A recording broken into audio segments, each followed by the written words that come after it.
2000 ஆண்டுகளுக்கு முன்பாக இயேசு மனதுருகி வியாதியஸ்தரை தொட்டு சுகமாக்கின இயேசு இன்றைக்கும் அதே மனதுருக்கத்தோடு ஜனங்களை தொட்டு குணமாக்குகிறார்.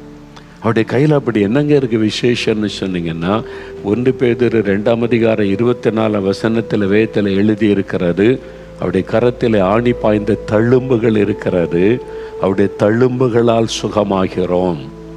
அந்த தழும்புள்ள கரம் தொட்ட உடனே வியாதி நம்மை விட்டு விலகிவிடும். அவர் சிலுவையில் நம்முடைய நோய்களை சுமந்திருக்கிறார். 1 பேதுரு 2:24 சொல்லுகிறது, நம்முடைய பாவத்தை மன்னிக்க அவர் சிலுவையிலே பாவங்களை சுமந்தார்.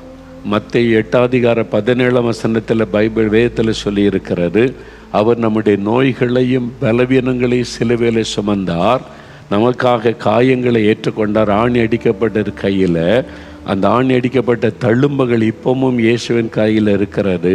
அவருடைய தழும்புகளால் குணமாகிறோம் என்று வசனம் சொல்லுகிறது.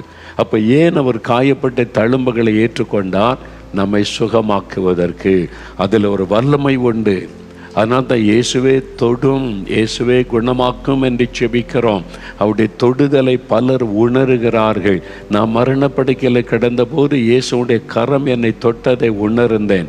உடனே என்னுடைய மரணக்கட்டு மாறி நான் சுகம் பெற்று விட்டேன். அவருடைய தழும்புகள் அந்த வல்லமை இருக்கிறது.